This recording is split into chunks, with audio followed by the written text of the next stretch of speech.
हम कहीं बेटी के घर का अन्न अगर पा लिए हैं तो यहाँ शास्त्र कह रहा है, भगवान शिव कह रहे हैं कि अगर माता पिता जीवित हैं और माता पिता अपने बेटी के घर अगर नहीं जा सकते तो वो अपने बेटे को कहते हैं कि तू जा, और तू जाकर अपनी बेटी के यहाँ अपनी बहन के घर जाकर रक्षाबंधन पर राखी बंधवा, जाओ तुम जाओ। और भगवान गणेश जी महाराज राखी काय पर बैठकर बांधी जाती है? अरे बोलो तो, एक चौकी पर, पाटे पर, आसन पर बिठाकर रक्षा सूत्र बांधा जाता है। राखी बांधने के बाद बहन भाई के माथे पर, अरे बोलो तो, तिलक कर। आप लोग भी तिलक करते हैं। तिलक क्यों किया जाता है? तो कहते हैं ये तिलक हमारे यहाँ शुभ कार्य का प्रतीक है। पर तिलक प्रतीक है, पर जो चावल हम तिलक में लगाते हैं ये क्यों लगाते हैं? ये चावल का क्रम कहाँ से चालू हुआ? सिर में चावल चिपकाना, तिलक लगाने के बाद चावल लगाना, कहाँ से चालू हुआ? ये चावल है क्या?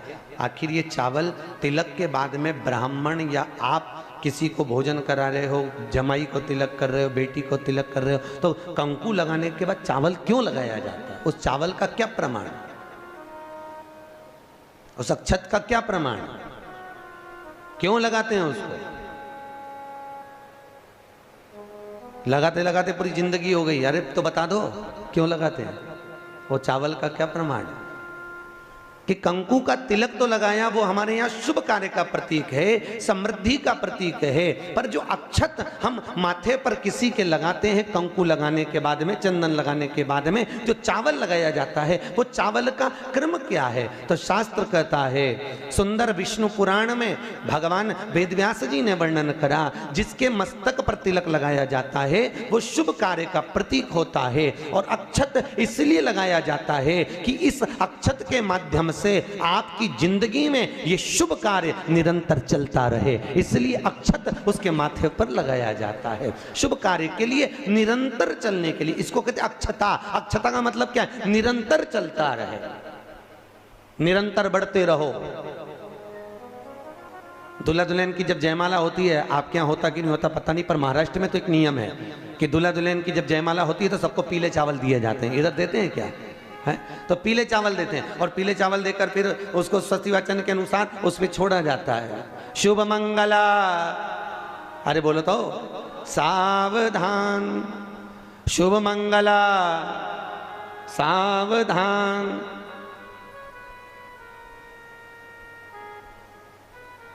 उसके ऊपर छोड़ते हैं कि सावधान। और ये चावल तुम्हारे मस्तक पर जो पड़ा हुआ है, तुम्हारे मस्तक पर जो डाला जा रहा है, तुम्हारी जिंदगी इसी प्रसन्नता में निरंतर बढ़ती चली जाए, वो अक्षता का मतलब है। केवल एक देव है महादेव, जिनको खंडित चावल कभी नहीं चढ़ता। शिव जी को आप बहुत सारा चावल नहीं चढ़ा सकते, एक दाना चढ़ाओ, पर खंडित मत चढ़ाओ। अक्षत, शंकर को कोई चीज खंडित नहीं चढ़ती। बेलपत्र भी चढ़ाओ, भले एक चढ़ाओ, पर पूर्ण चढ़ाइए। भगवान भोलेनाथ को पुष्प चढ़ाइए, पूर्णता में चढ़ाइए। हम कई जगह मंदिरों में जाते हैं तो भगवान के ऊपर फूल देखते हैं, तो फूल कई बार शिव जी के ऊपर, कई बार शिव जी के ऊपर, भगवान के ऊपर, आपके घर के मंदिर में कई बार कई लोग जो पुष्प चढ़ाते हैं, वो पुष्प चढ़ाने का तरीका भी लोगों को नहीं मालूम। जो फूल चढ़ाते हैं वो कई बार देवता के ऊपर रख देते हैं, इस तरह से। भैया, शास्त्र कहता है जिसके ठाकुर जी पर, जिसके मंदिर में, जिसके देवी देवता पर अगर पुष्प को उल्टा रख दिया जाए तो जितने शुभ कार्य हमारे घर में होने वाले रहते हैं वो सारे टलते चले जाते हैं। आज की जगह कल, कल की जगह परसों, परसों की जगह नरसों, नरसों की जगह खरसों। तुम करके देखना, अपने आप शुभ कार्य टलेंगे। इसलिए भगवान के सम्मुख में जो पुष्प चढ़ाया जाता है वो सीधा चढ़ाया जाता है। यहां तक शास्त्र कहता है अगर भगवान को पुष्प चढ़ा रहे हो तो अगर सीधा और उल्टा नहीं मालूम तो नीचे की जो डांट है उसको तोड़ दीजिए और पत्ती की पत्ती, पंखड़ी की पंखड़ी भगवान को समर्पित कर दीजिए। वो शिव जी को स्वीकार होगा, वो भगवान को स्वीकार होगा। ये उसी में का हाल, उसी में का सुख है। जैसे पानी में पड़ा हुआ पुष्प, काय में पड़ा हुआ, अरे बोलो जम के, पानी में। कई माताओं की आदत रहती है, हमने कई कई ब्राह्मणों को भी देखा, कई कई लोगों को देखा, क्या करते हैं, कमंडल ले जाते हैं, कमंडल डोलची, कमंडल में पानी रहता है, एक बाल्टी में पानी रहता है, और पेड़ पे से तोड़ तोड़ के उसमें डालते रहते हैं। फूल को तोड़ा, उस बाल्टी में डाल लिया, बाल्टी में पानी है, उस पानी में फूल डल गया, और अगर पानी में फूल डल गया और उस फूल को निकाल कर आपने महादेव को समर्पित करा, देवी देवता को समर्पित करा, ठाकुर जी को समर्पित करा, कृष्ण राम नारायण लक्ष्मी को समर्पित करा, तो जो पानी में पड़ा हुआ फूल निकाल कर अगर हमने देवता को चढ़ाया तो वो निर्माल्य के तुल्य हो गया। काय के तुल्य है? निर्माल। निर्माल जानते हो, भगवान पे चढ़ा हुआ फूल, मतलब उसका कोई परिभाषा नहीं है, तुम कितने ही चढ़ा लो, वो निर्माल्य के तुल्य। अगर पानी में पड़ा हुआ पुष्प निकाल कर पानी के लोटे में से, पानी के कलश में से, पानी की बाल्टी में से उठाकर चढ़ाया है तो वो निर्माल्य हो गया, मतलब चढ़ा चढ़ाया फूल हो गया, उसको भगवान स्वीकार नहीं करते, याद रखिए। उसी तरह जैसे तांबे की प्लेट में रखा हुआ चंदन, तांबे की प्लेट में अगर चंदन रखा है और वो अपन ने लगा दिया तो वो चमड़े के बराबर हो जाता है। इसलिए तांबे की प्लेट का चंदन किसी को नहीं चढ़ाया जाता, किसी देवता को नहीं लगाया जाता, किसी देवता, निर्माल्य।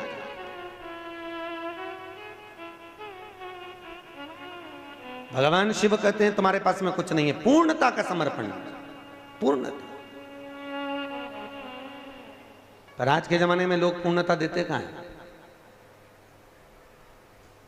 एक बात बताओ, भगवान के मंदिर में नारियल फोड़ा, राम जी के मंदिर में, हनुमान जी के मंदिर में नारियल फोड़ा, और वो नारियल फूटने पर अच्छा निकल गया तो भगवान ने स्वीकार करा कि नहीं करा? अरे बोलो जम के, अच्छे से बोलो, करा? अच्छा ठीक है, आप बोल रहे हो करा, शिवा पुराण करे ही नहीं करा। अगर नारियल फोड़ने पर राम मंदिर, हनुमान मंदिर में, देवी मंदिर में नारियल को फोड़ा और फूटने के बाद अगर वो नारियल अच्छा निकल गया, उसमें से थोड़ा सा टुकड़ा तो तुमने भगवान को चढ़ाया, बाकी का सब घर ले जाके चक्कू से निकाल निकाल के खा गए। और मान लो वो नारियल फूटने पर बेकार निकल गया तो तुम उसको घर ले जाओगे? नहीं। क्या करोगे? जब हनुमान जी की परिक्रमा कर रहे होगे तो नारियल को वहीं पटक दो। तो भगवान शिव की कथा कर रही है कि भगवान शंकर को पूर्णता का भाव चाहिए। बेलपत्र दो, पूर्ण दीजिए, पुष्प दो, पूर्ण दीजिए, जो कुछ अक्षत भी दे रहे हो तो पूर्णता में दीजिए। भगवान को अधूरा समर्पण नहीं चाहिए। शंकर जी की तो केवल एक अपूर्णता है, वो परिक्रमा है। देखिए शिव जी की परिक्रमा कितनी होती है? आधी, पूरी नहीं होती। वो भी क्यों होती है आधी? ये शंकर जी ने गड़बड़ी कर दी थी ना। बड़ा जो बेटा था वो माँ को प्रिय था और छोटा बेटा, अरे बोलो तो, बाप को प्रिय था।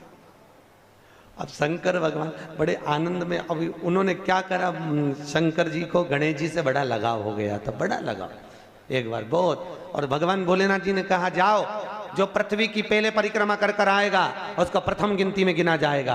कार्तिकेय तो गए मोर पर, गणेश जी बैठे चूहे पर, और माता पिता की परिक्रमा लगा ली। अब माता पिता की परिक्रमा लगाई तो शंकर भगवान को हंसी आ गई, और शंकर जी ने रोक कर कहा बेटा क्या कर रहे हो? भोलेनाथ जी से कहा पिताजी मैंने आपकी परिक्रमा लगा ली, तमेव माता च पिता तमेव बंधुश्च सखा तमेव, मैंने आपकी परिक्रमा लगा ली, मतलब मेरी पृथ्वी की परिक्रमा हो गई। तो भगवान भोलेनाथ ने कहा गणेश मैं तुझे प्रथम गिनती में गिनता हूं तो पहले पूजा जाएगा।